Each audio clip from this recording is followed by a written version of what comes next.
Now we have two lectures on bacterial nutrition and energy metabolism, and the objective is really to understand this point about bacteria, that they can live on practically anything.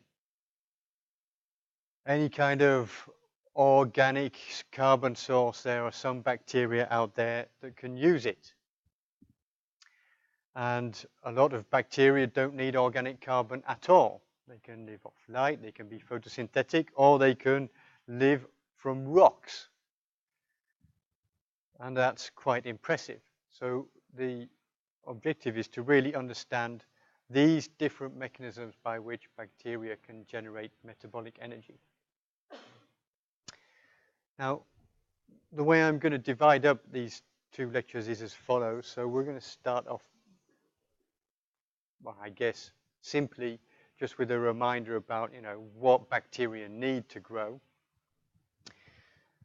how they can uptake different nutrients that they require, and this will lead to, something to the basic definition of bacterial trophic types, heterotroph, lithotroph, this kind of stuff. So once that's done, then I'll go on to,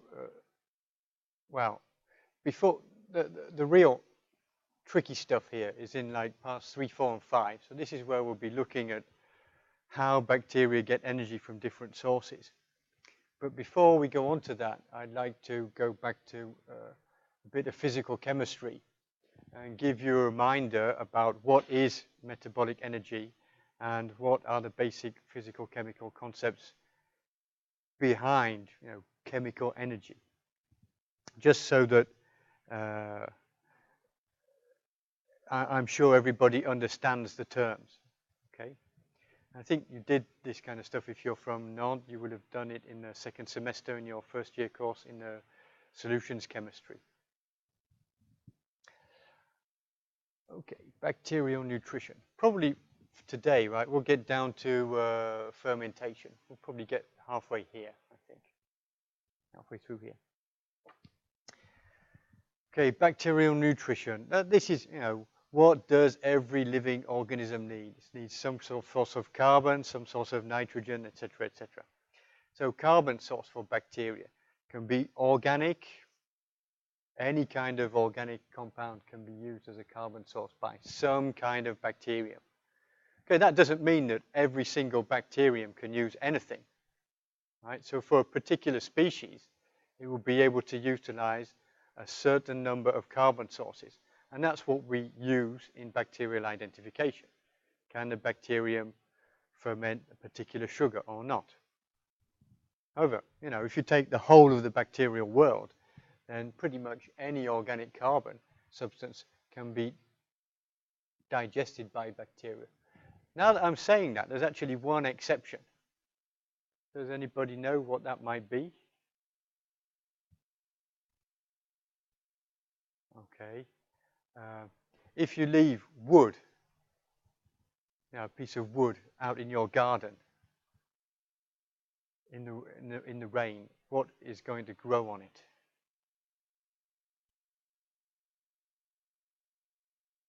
If you walk out in the forest, you've got a dead tree trunk lying on the ground, what is growing out of it? Yeah, fungus. Okay, so fungi can digest wood, they can digest lignin, but bacteria can't. Okay, so this is maybe, the one exception of some organic carbon source that bacteria cannot use. Okay, so all of these bacteria that use organic carbon as their source of carbon are known as heterotrophs. And those that can use inorganic carbon, carbon dioxide, carbonate, I guess. Yeah, it's the same kind of thing. They are autotrophs. There's a bit of confusion in my mind, certainly, as to where to class methanotrophs, because there are bacteria that can use methane as their only source of carbon.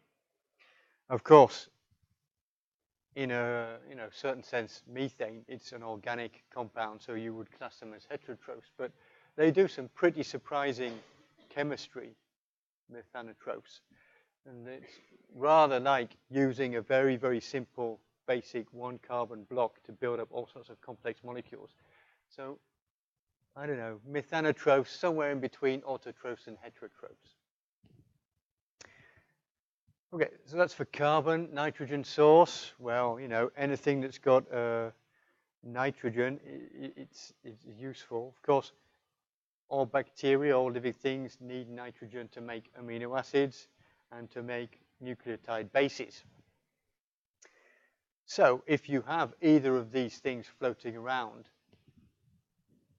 in the medium, peptides, amino acids, nucleotides, you can use them as sources of nitrogen.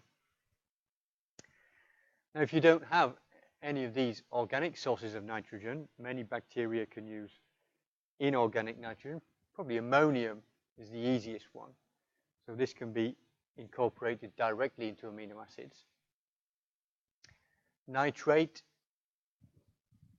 can also be used by first reducing the nitrate to the ammonium, and then the ammonium gets incorporated into the amino acids. And this is known as assimilatory nitrate reduction, because afterwards the nitrogen is assimilated, incorporated into the bacterial cell, and it's not released as nitrogen gas. And finally, some bacteria can fix nitrogen. That is, they can convert nitrogen gas into ammonium and then incorporate that into their amino acids.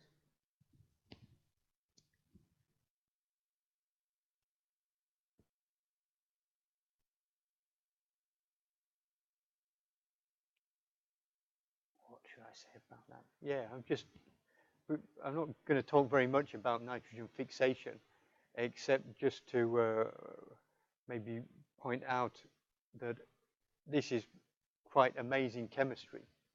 I don't know if you know the Haber process for ammonium production. Very important, probably the most important chemical process in the whole world.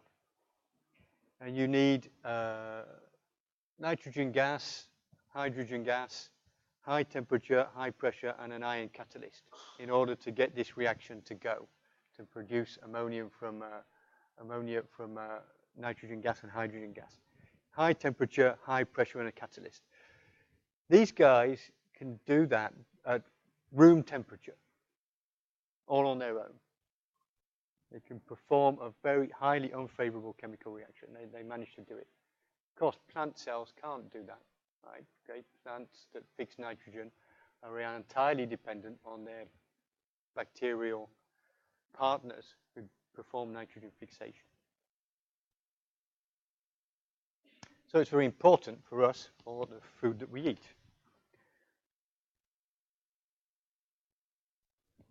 Okay, phosphorus and sulfur. Okay, phosphorus, essential for synthesizing DNA, RNA. They all have phosphodiester bonds. ATP, ADP, for chemical energy. They all need phosphorus. So, of course, if you've got any organic source of phosphorus lying around, this can be used by bacteria. If you've got DNA, RNA, phospholipids hanging around, bacteria can use them as sources of phosphorus. But, of course, inorganic phosphate is also very important. Easy to take up, but often is not present in very high concentrations in most environments. This can often be a limiting requirement for bacterial growth.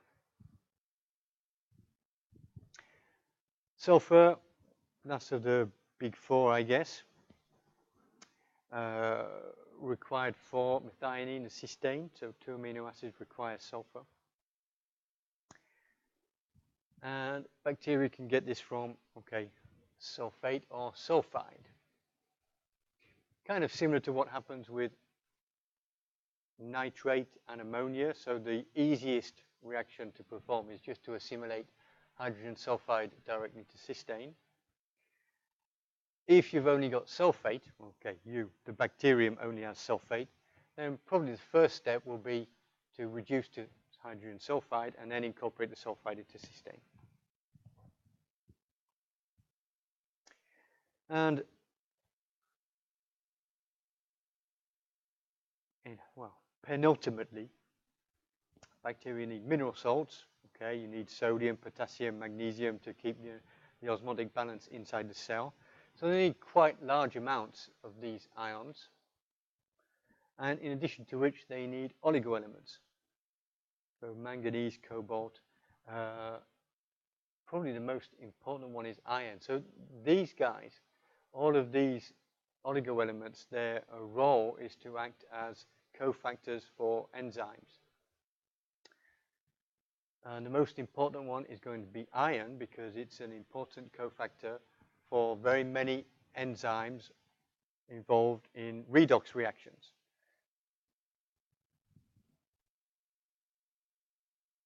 Yeah, I don't know of any bacteria at all that don't need iron. All of these things are required for all bacteria.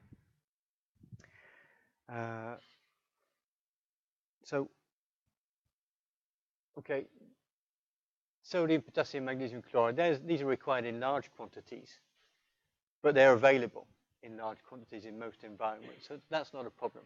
The oligoelements, manganese, cobalt, etc., they're required in really small amounts. So for most of them, bacteria can just scavenge a few atoms here and there, and that's enough. But iron can be a problem because it's required for many enzymes in the bacterium. And so they need a reasonable amount, not quite so much as they need for potassium or magnesium, but they need a reasonable amount of iron. So this can be a limitation on growth, and we'll definitely see that when we think about bacterial pathogens. Yeah, not just pathogens, but okay, many, we'll see about uptake. So bacteria will have a specific iron transporter to be able to recover iron from their environment. Now, if you want to grow bacteria in culture, the only ones you need to worry about are sodium, potassium, magnesium chloride, and you put them into the bacterial culture medium. You don't really need to add any of these others, maybe iron. You don't need to add any manganese or cobalt. That's because they're present as impurities in the salt that you order to make the medium. So if you are making bacterial culture medium, you order the cheapest variety of salt that you possibly can. So that means it's not so pure. And that's important because you will have these oligoelements already present as impurities in the salt. However, if you're studying in great detail bacterial requirements for cobalt or manganese or something, then you need to order very, very highly purified NaCl just to make sure you don't carry over some contamination from these oligoelements. And last thing that many bacteria require for growth are specific growth factors. Now, notably, vitamin B1, thiamine, or B7 biotin. So, thiamine, so this is so they're both enzyme cofactors that are very important in carbon metabolism. So, thiamine B1 is essential for reactions that involve the transfer of two carbons together. So, we'll see pyruvate dehydrogenase does that. You get carbon dioxide kicked out, and acetyl coenzyme, the acetyl group gets transferred onto acetyl coenzyme A. Biotin is essential for transfers of one carbon groups.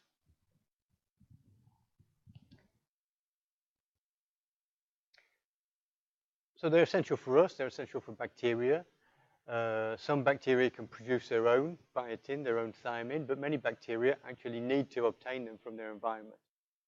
So in that case, they are essential growth factors.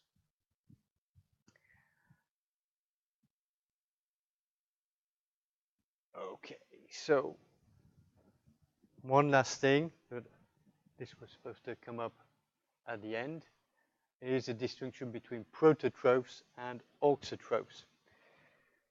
Now, if the bacterium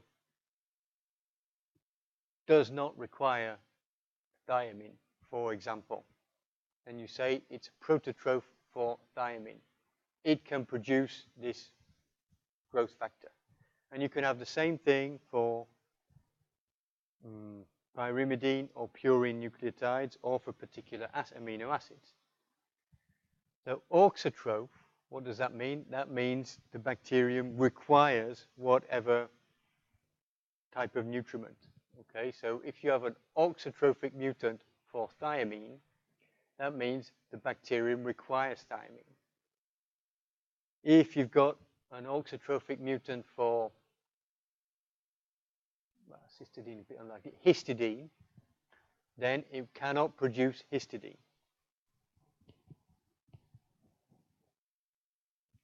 Okay, so it's important to know these terms and what they mean, and not get mixed up with the trophic types of bacteria.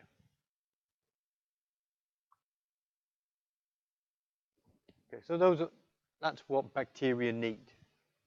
How do they get them? Because you can't always get what you need. Oh, well, you can't always get what you want, but you might just find you get what you need. So for these gases, they can just diffuse right across the membrane. So you don't need any specific transporter for small molecules. They can just diffuse passively into the cell. Now, for many of the small water-soluble molecules, they can cross bacterial membranes in the presence of permease or porins. So these will form small holes in the bacterial membrane and let molecules go through. Now, porins are not substrate specific. They just kind of let everything go through, whereas permeases are substrate specific. And in both cases, molecules will only go down a concentration gradient.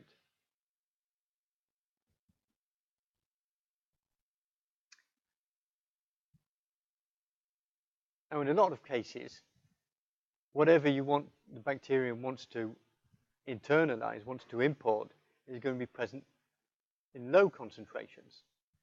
So facilitated diffusion is not going to be enough to be able to accumulate iron or, I don't know, amino acids that might be quite dilute outside the cell and concentrated inside the cell. Now, in those cases, bacteria need to use active transport. So we're going to look at how these systems work. And what is in common is that in all cases, metabolic energy is going to be expended in order to import something into the cell. We're going to go through these. We're going to go through these three systems and then look specifically at ion uptake. Okay, ABC transporters. Now, just to try and situate the image here, so this is supposed to be the bacterial plasma membrane. Oh, yeah, there's a periplasm there. This is the cytoplasm here. And the ATP transporters are composed of transmembrane channel and a soluble protein that's in the periplasm. So the soluble protein in the periplasm will bind whatever it is that the bacterium wants to import into the cell. And then the complex will bind to the ATP transporter. Then ATP hydrolysis will allow the transport of the solute into the cytosol.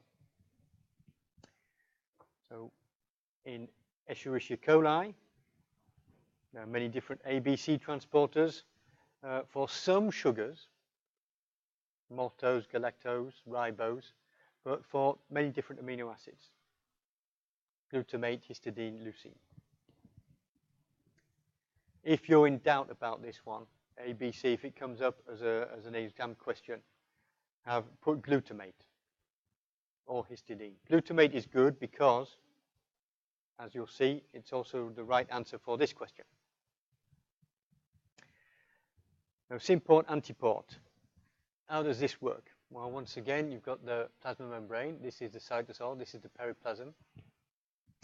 And bacteria maintain a proton gradient across the plasma membrane. So there's a high concentration of protons in the periplasm, low concentration in the cytosol.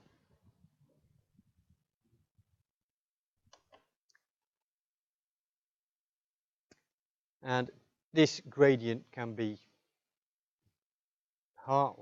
harnessed in order to import, together with the transport of a proton or a sodium ion, to transport the molecule you want to import. So once again, some sugars are imported by proton symport, but most often it's amino acids or these 4 carbon molecules, malate and oxaloacetate. So they've got a carboxylate group here. This is going to help and be useful for the proton symport. Sodium symport, that's glutamate.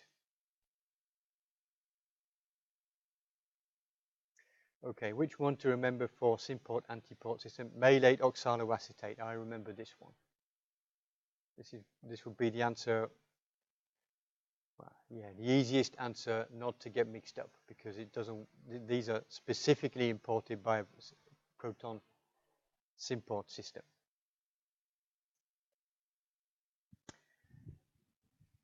And the third of these different active transport systems is what's called group transport, or alternatively called phosphoenolpyruvate sugar PhosphoTransferase system.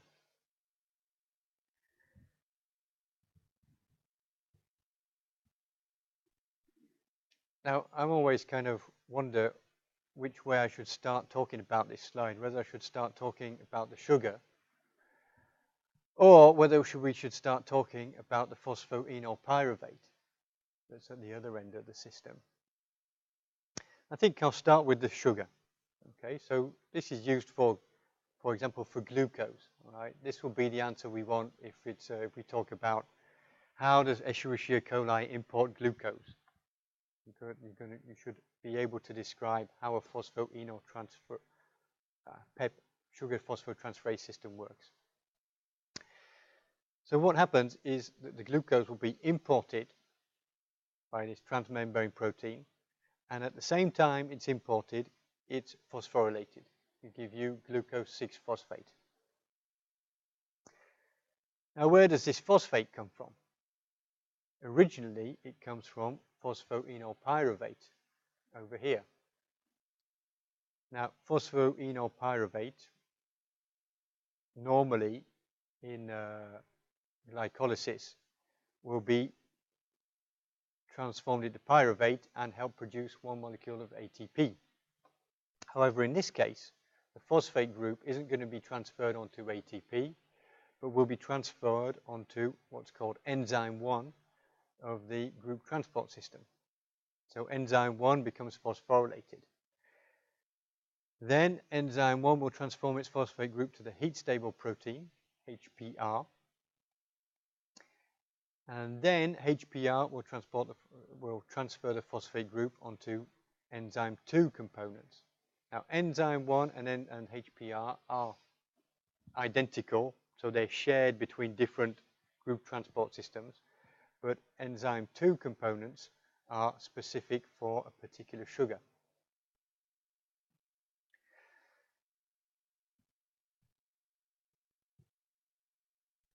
Now, phosphotransferase systems are common in facultative anaerobes and some obligate anaerobes, but they are rare or absent in most obligate aerobic bacteria. Why is that? Okay, well, the answer is to do with why use this system at all? Why does this even exist?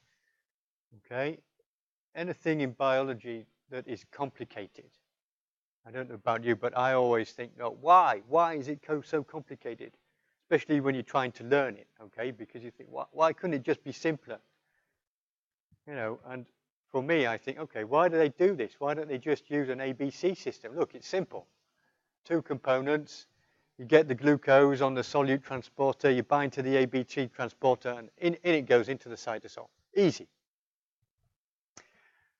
Well, if that were to happen, it would cost an extra ATP because you would have to spend 1 molecule of ATP to get the glucose into the cytosol. And then if you want to use this glucose to produce energy, then you would have to spend 1 more ATP just to add the phosphate group on position 6. This is the first step in glycolysis. So actually that's what happens in aerobes, okay? Aerobic bacteria, that's what they do, okay? They bring glucose in a kind of more expensive way, but it's simpler. So they spend 2 ATP just to get the glucose into the cell and phosphorylate it. So if you're very rich in terms of ATP metabolism, hey, who cares? Yeah, ABC transporter, bring it on. But if you are an anaerobe, you gain all your ATP just by fermentation. As we'll see, it's very, well, you don't get very many ATP molecules per glucose. So it's worth the saving, okay? It's worth the economy of 1 molecule of ATP for anaerobes. So that's why this system exists, because it allows the cell, the bacterium, to import glucose and phosphorylate it. So you get it, and it only costs 1 phosphate group, the equivalent of 1 ATP. Otherwise, it would cost 2. So that's why this complicated system exists.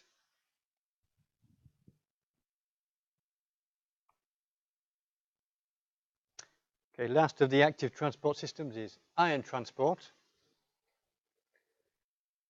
Now, problem for bacteria, okay, it wasn't a problem 3 billion years ago, before oxygenic photosynthesis had evolved and the world had a reducing atmosphere. But because of the presence of molecular oxygen, most of the iron that's around is not going to be present in solution. It's highly insoluble. So the concentrations of iron in a liquid medium are very low. And that makes it difficult for bacteria to accumulate enough. Now this is the ion transport system for Escherichia coli, but many, many bacteria have a similar system. So they will secrete what's called a siderophore. In the case of Escherichia coli, it's enterobactin. And this siderophore has got a very, very high affinity for iron 3. So even if there are really very small concentrations of iron present in the medium, then this siderophore will complex with it and form this. So the iron here is bound tightly to the siderophore. And then the iron and siderophore complex will be re-imported into the bacterium. So it's going to cross the outer membrane just through a porin, right? And then it will be imported into the cytosol by an ABC transporter. In fact, the binding here is so tight that there's the iron will have to be released by an enzyme. So this gets cleaved inside the cytosol and resynthesized, and then the siderophore gets resynthesized. Otherwise, they can't get the iron. Okay, so siderophores, they're used for iron, and they're also used for other metals by bacteria. So it's a very specific transport system for metal ions, and in particular for iron.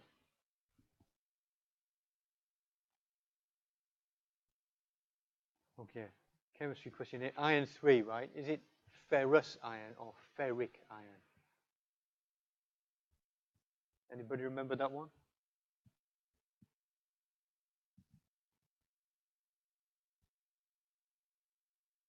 I'm guessing ferric because I didn't actually write it down in my notes. But I think it's ferric. Okay. So that's all you have to know about nutrients and their transport.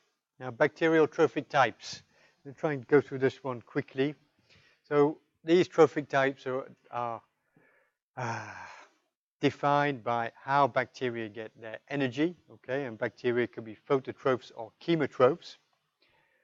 What they use as a source of electrons for their redox reactions, and it can either be an organic source of electrons or an inorganic source. So organotrophs use an organic source of reduced carbon and as source of electrons, and lithotrophs use something inorganic. And finally, carbon source, whether they use organic carbon, in which case we call them heterotrophs, or whether they use inorganic carbon, in which case they are called autotrophs. So there are 3 binary choices here, okay? So overall, that should give us 8 categories. I tried to put them down here, okay? So autotroph, chemotroph, and each one you could divide them into 2 organotroph, lithotroph, and then heterotroph, autotroph. But some of these categories don't really exist, okay? So, for example, where am I here?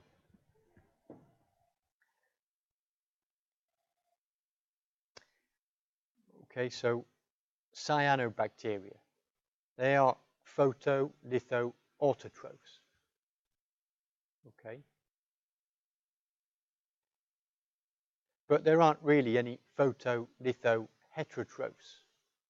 Why is that? Well, lithotroph, this is these bacteria use an inorganic source of electrons, and heterotrophs use organic carbon as their source of carbon. But if you've got organic carbon around as a carbon source, you could also use it for electrons. So this category doesn't make any sense. Similarly, this one, photo, organo, autotrophs. That doesn't make any sense. Because, think about it, a photo, organo, autotroph. That means it uses light for energy. It would use organic carbon for a source of electrons, but it would be an autotroph, so it would start reducing carbon from carbon dioxide. Doesn't make any sense, because if you've got organic carbon as a source of electrons, you'd already use it, okay? So that's why some of these categories are empty, in fact. Where is it? Okay, so some of these categories are empty. It's going to be useful for you to know some of the bacteria that you put in these categories. Okay, cyanobacteria, green and purple sulfur bacteria, photolithoautotrophs, photoorganoheterotrophs, green and purple non-sulfur bacteria. So they are photosynthetic, but they require organic carbon. And for chemotrophs, basically you've got chemoorganoheterotrophs, most non-photosynthetic bacteria, Escherichia coli, lactobacillus, streptococcus, all this sort of stuff, and chemolithoautotrophs. They don't need any organic carbon. They don't need light. They just, oh, yeah.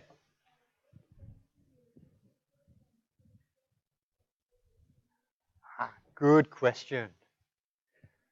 Auxotroph, phototroph, prototroph, auxotroph. It's unfortunate because the words have got troph in the end, right? And it's very common for people to mix up autotroph and auxotroph. But it's not the same thing, okay? These trophic categories are to do with how bacteria get metabolic energy and carbon. Whereas auxotroph, prototroph, it just means it's always with relationship to one particular amino acid, growth factor, or nucleotide. And it means, can they make it in which case they are prototroph, or whether they need it from the outside, in which case they were auxotroph for this particular substance. But it's a very common mistake, and thank you for your question. But basically, the answer is they're not the same thing at all, but the names sound similar, and that's why people fall into the trap.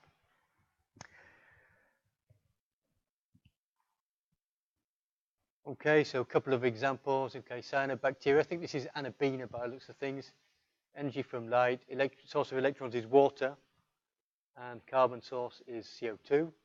Nitrosomonas. This is a chemolitho-autotroph, right? So the source of energy is ammonium, same as the source of electrons, and they can fix carbon dioxide. And then this E. coli is typical organoheterotroph. Okay, so just to make sure everybody has understood about bacterial trophic types, have a little think about this question, and we'll just do it by a show of hands.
Everybody got an answer? Everybody decided?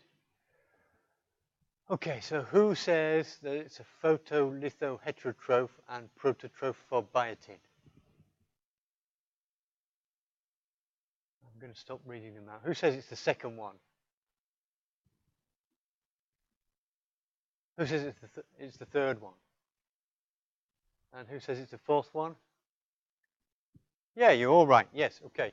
Photolithoautotroph because it only needs bicarbonate. It doesn't need any organic carbon. It needs light, and it requires biotin, so it's auxotroph for biotin. Yes. Good. Okay, that's it. Very, very simple. That's all you need to know about trophic types. Now, before we start to look at fermentation, we have to right? I think it's useful to revisit some physical chemistry. Now, everybody knows that the equilibrium constant of a chemical reaction depends on the Gibbs Free Energy, the delta G, which is composed of two terms, delta H and T delta S. So delta H is what? H is for what?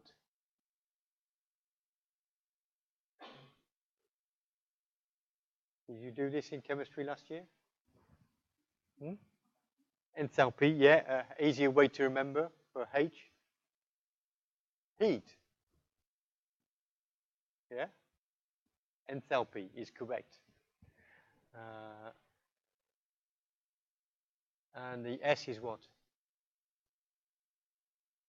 Entropy. Yeah, okay. Good. So two terms, enthalpy and entropy. Now, of course, if your delta G is negative, then the reaction will have a tendency to go forwards. If your delta G is positive, then the equilibrium point of the reaction will tend to stay with the reagents A plus B, and it won't go forward to C plus D. Now, as you may know from biochemistry, or maybe it hasn't been done yet, an enzyme can speed up the rate of the reaction, but on its own, it won't change the delta G of the overall reaction, okay? So the question is, for any kind of organism, how do you get these unfavorable endergonic reactions to actually work? And you need to couple your endergonic reaction to an exergonic reaction, which in the example illustrated here is going to be the hydrolysis of ATP to give ADP and inorganic phosphate. So if you can couple these two things together, then the favorable delta G of the ATP hydrolysis can be used to push the endergonic reaction in the right direction. Now, probably everybody learns this, but you might not think about why ATP hydrolysis is so useful in energetic terms. So here are a few options for you.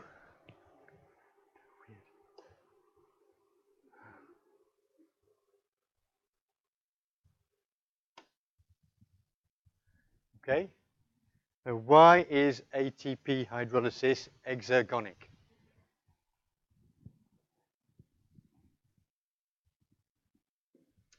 Think about this. Everybody chosen an answer? Maybe not.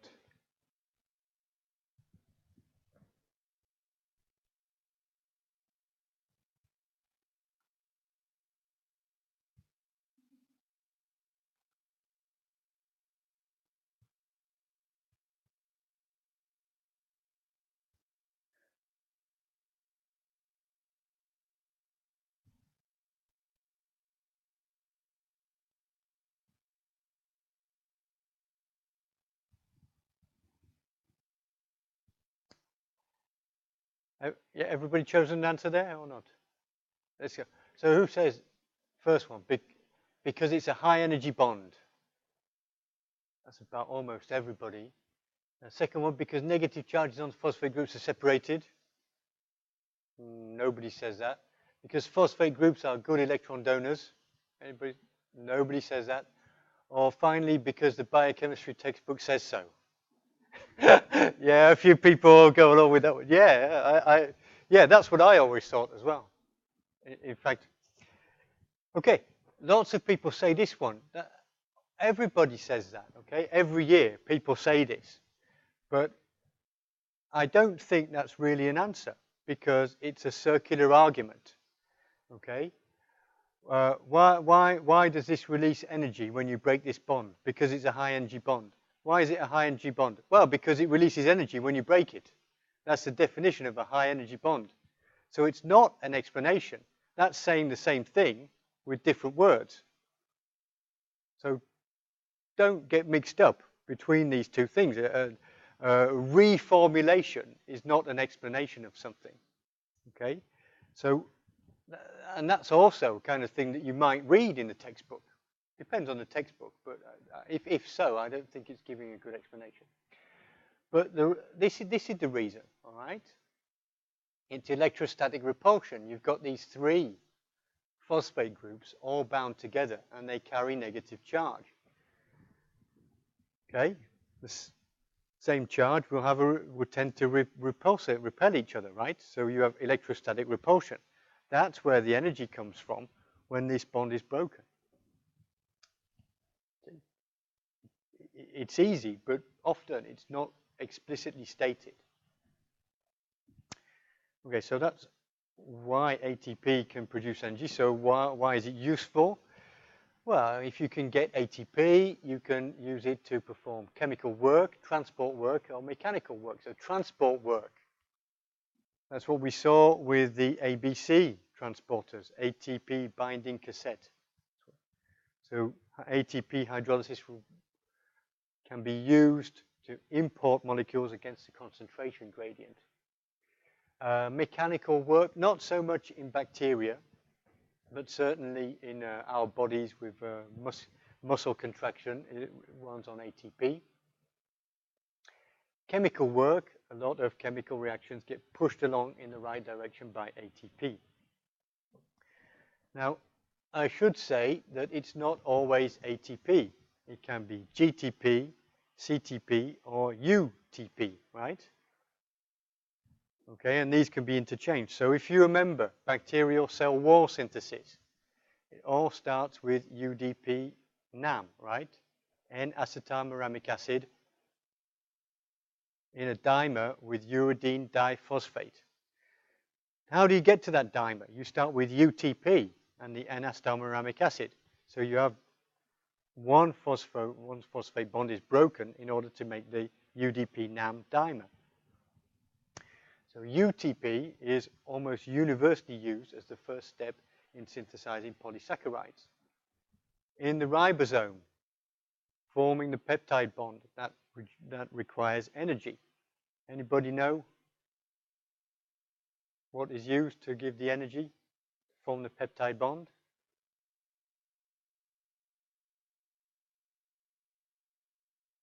Nobody know? GTP. Okay, it's not ATP, it's GTP. And in lipid biosynthesis, it's CTP is used. So in a kind of interesting way, well, if you like biochemistry, I guess, then each of these different nucleotide triphosphates is linked to a different biosynthesis of a different kind of molecule. Polysaccharides with UTP, lipids with CTP, and proteins with GTP. And ATP for everything else. Okay, the other kind of metabolic energy that bacteria uses redox reactions. So everybody knows that oxidation is loss of electrons, reduction is gain of electrons, and every redox reaction can be split into two half reactions. So, for example, well,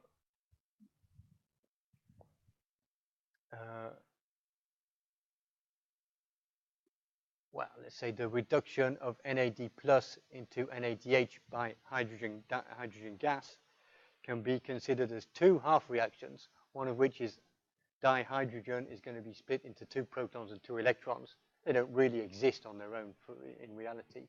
And NADH is going to be split into NAD plus, a proton and two electrons. So each of these half reactions is associated with a redox potential. So that's this value here. So the 0 and the dash, just like the Gibbs Free Energy, means that they are measured under standard conditions.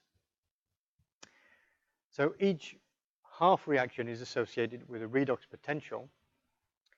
And when you have a redox reaction, this is associated with a change in the redox potential. So the delta E, which is defined as the redox potential of the acceptor minus the redox potential of the donor. So in this example, I could just get this to work, it'll be fine. Okay. You've got two electrons coming from NADH, and they're transferred onto oxygen to produce water. So you have delta E, a change in redox potential. So it's the acceptor's redox potential, that's plus 8 point something, minus the redox potential of the donor. So this is going to be a very strong positive result here, so plus 1.1 volts. Now, this can be related to delta G by this equation here. We don't need to know it because, so N is the number of electrons transferred and F is the Faraday constant. But just hold on to the idea that redox, a change in redox potential can be converted into delta G. Now in cells, bacteria and all cells, NADH and NADPH are pretty much universal electron donors in biochemical reactions. Well, not only that, flavine, adenine dinucleotides and iron sulfur complexes are also very important for redox reactions, but NADPH and NADH are important. So have a look at these structures and see if anybody can tell me why the reduced form here can easily give up, oh no, this is the reduced form, why this can easily give up electrons and become the oxidized form, NAD+.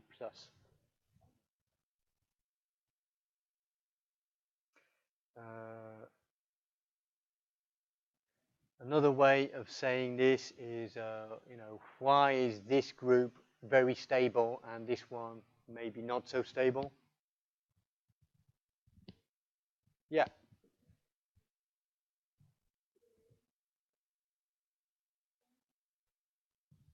Because of the mesomeric forms. I don't know exactly what you mean. Can you be a bit more specific?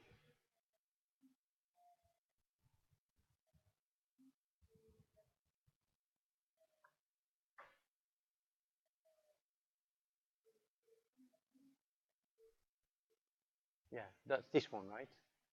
So this has got like the pi orbital. No? Am I getting this wrong? Anybody remember organic chemistry? I've got a lot of people shaking their heads right now. So what's this group here?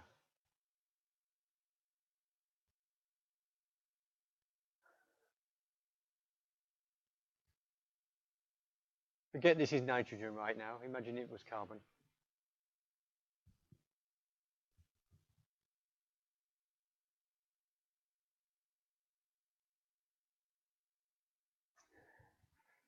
Okay, it's a kind of aromatic group, right? So where is the positive charge once NADH gives up its electrons and becomes NAD+? Where's this positive charge?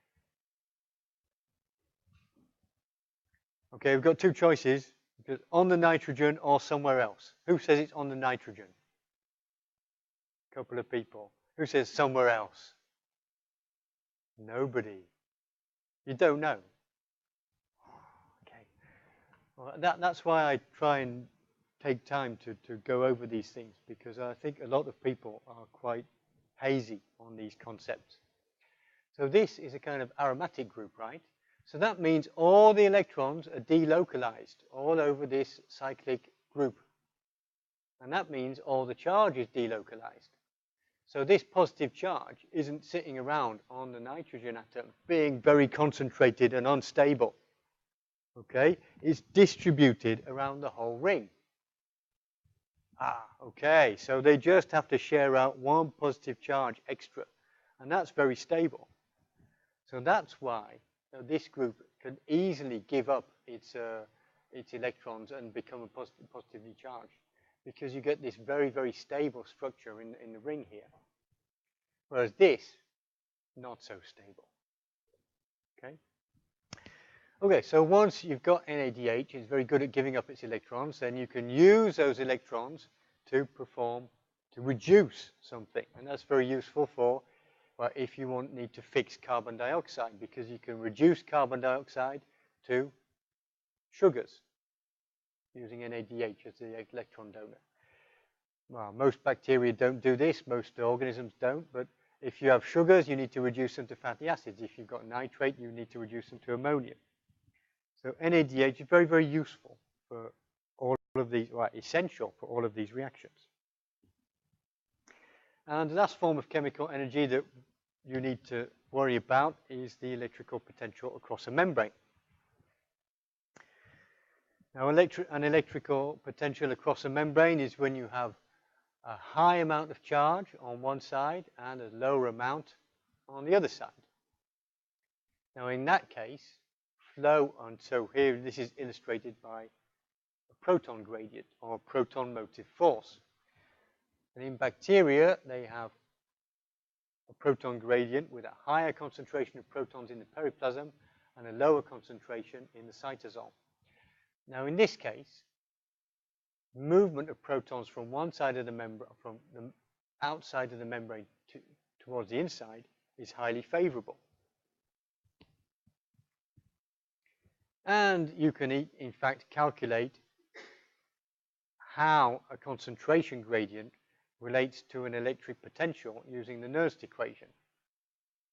Once again, you don't need to memorize this, but just need to keep a hold of the idea that, in fact, these two things are interchangeable. An electric potential and a charge gradient across a membrane can be interchanged. And if you've got, and what's important is not the absolute amounts of the ions on each side of the membrane, it's the ratio of their concentrations. Okay. So the bigger your concentration concentration gradient, the bigger a redox reaction you can push with this with the concentration gradient. Okay, so energetically favorable. What does that mean in this case? So that means delta G is negative, and we've got the two terms, enthalpy and entropy. Which one is changing here?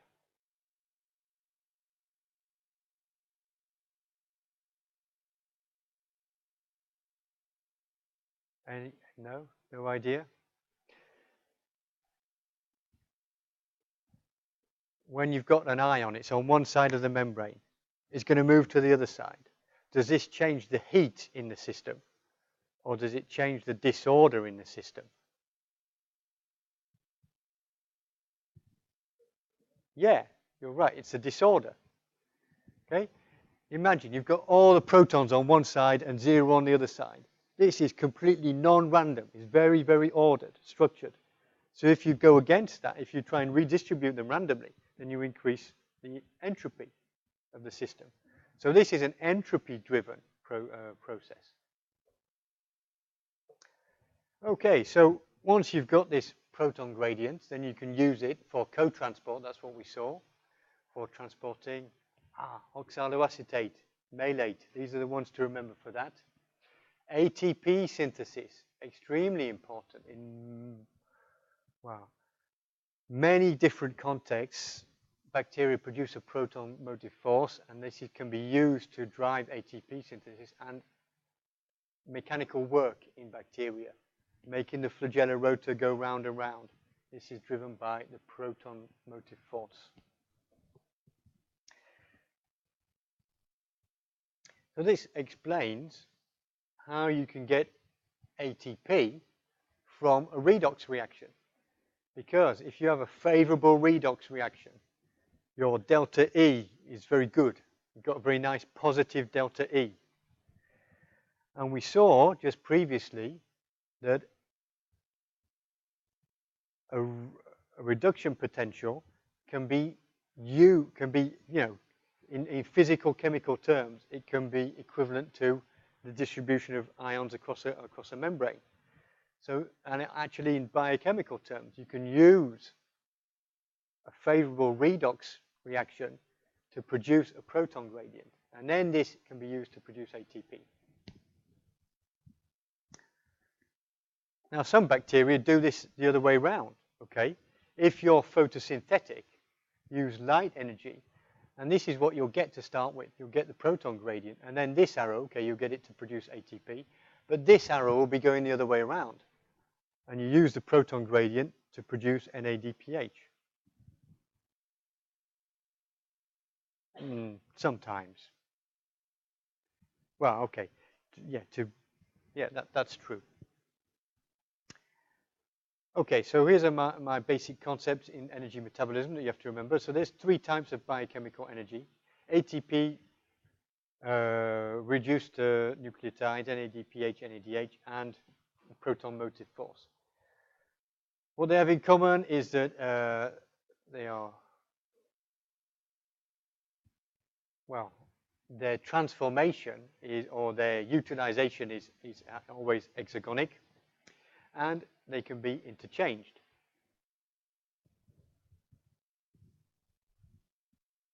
All right, so we have about 20 minutes to start thinking about real systems, real bacteria. And we're going to start out with, well, maybe not the simplest ones, but the ones that I think are the easiest to understand. Okay, we'll keep things simple.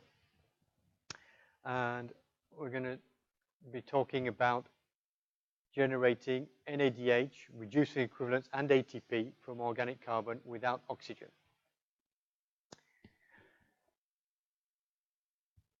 So basically what's going to happen is you'll need glucose.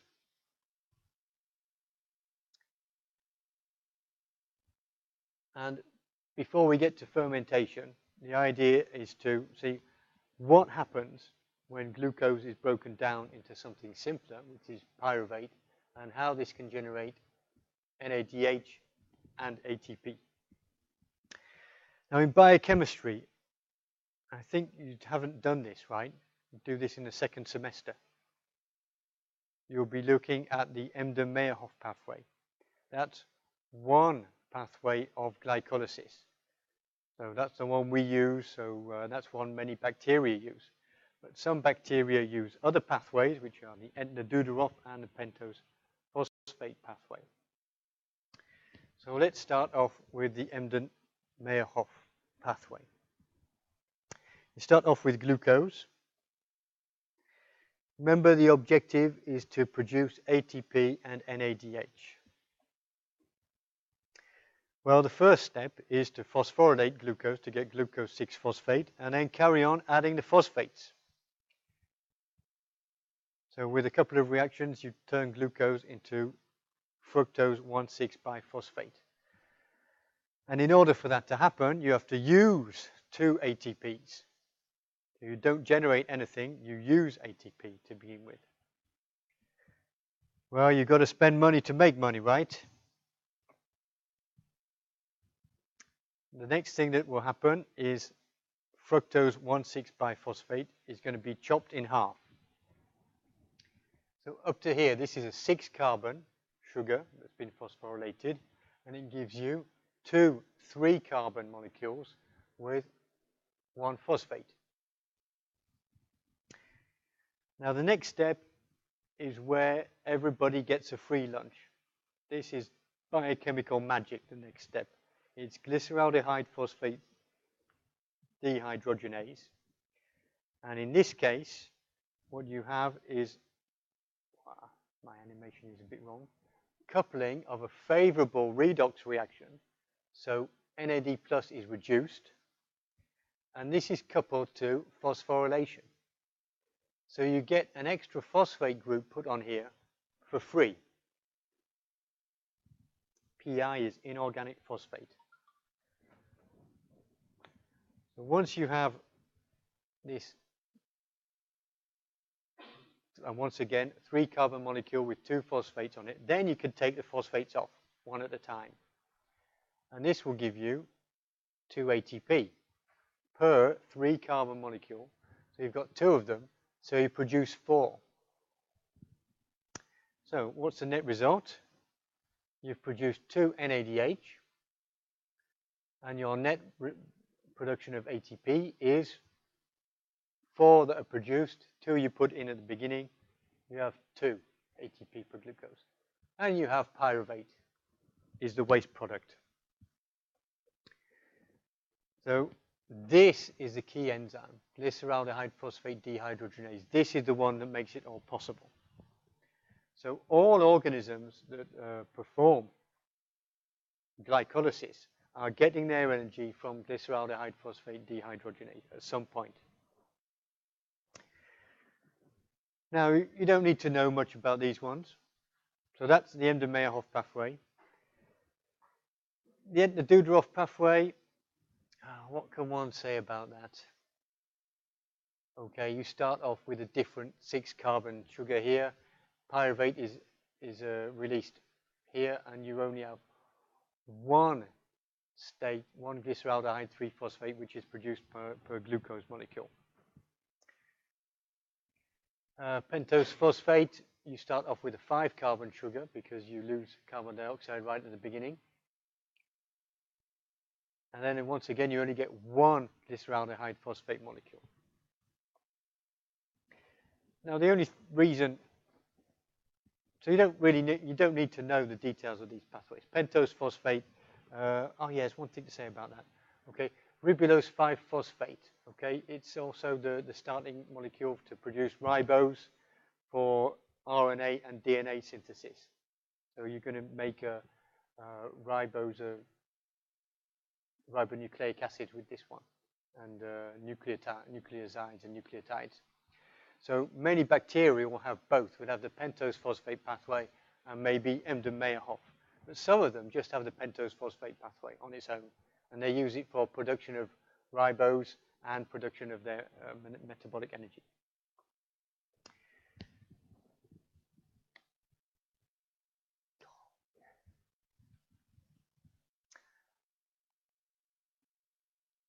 Now, all of these different pathways of glycolysis have the same thing in common. That is, they produce quite a lot of NADH and not very much ATP. And that's a problem for the cell, because in terms of energy metabolism, the bacterium needs much more ATP than NADH.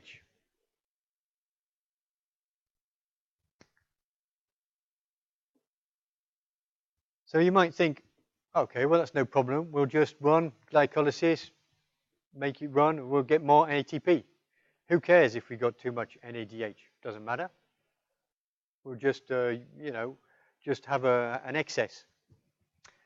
But there's a big problem, and that is because the oxidized form, NAD+, is required as a coenzyme for GAPDH, glyceraldehyde phosphate dehydrogenase.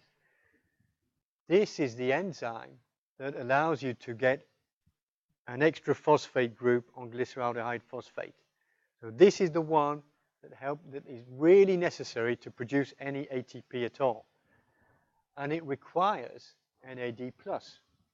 So if you've just converted all of your pool of nicotinamide adenine dinucleotide into the reduced form, you won't have any NAD+ around in the cell to use as a cofactor. So that means what? Okay, that means you'll have used up all of your NAD+. It's all been turned into the reduced form. It's not going to work. The metabolism will stop, and you can't, and the cell will not produce any ATP or anything else. So that means that the excess electrons that are present in the reduced form of NAD on NADH have to be discarded, because it's essential to regenerate some of the oxidized form in order for this enzyme to work, in order to generate some ATP. Now, how are we going to do that? You've got a lot of electrons and you've got a lot of pyruvate hanging around. That's the end product. Okay, glucose has been lysed into pyruvate. And that's what fermentation is for. That's the whole point. The whole point of fermentation is to regenerate NAD+ so that glycolysis can keep running. So this is the idea. The simplest one is, for example, with a lactic acid fermentation.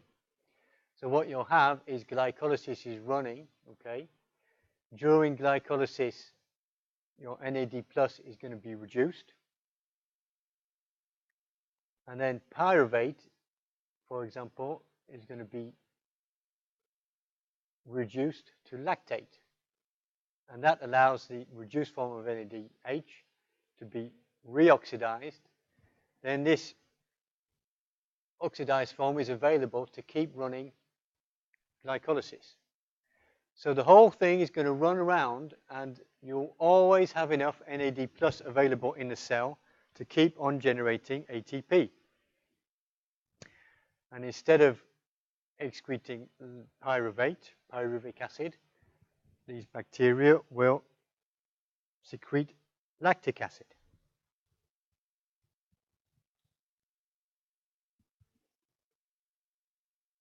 So all bacterial fermentation pathways have the same problem.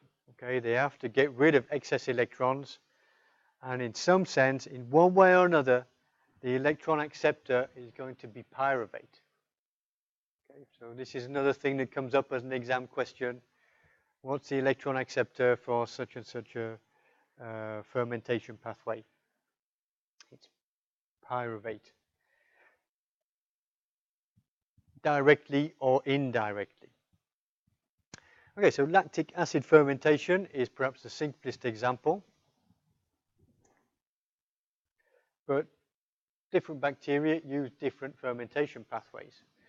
Now, next week, we're going to look at some of these ones. They look complicated, but in fact, then, okay, they look complicated if you don't know anything else about bacterial metabolism. If you know about the other metabolic pathways that are already running inside the bacterium, then you start to realize that, in fact, something like this is just a modification of something else that's going on in the bacterium. And so they're not making a whole complicated metabolic pathway for nothing. They're just modifying something that they already have. Now we have 10 minutes, I guess. Probably this would be a good place for me to stop. So are there any questions?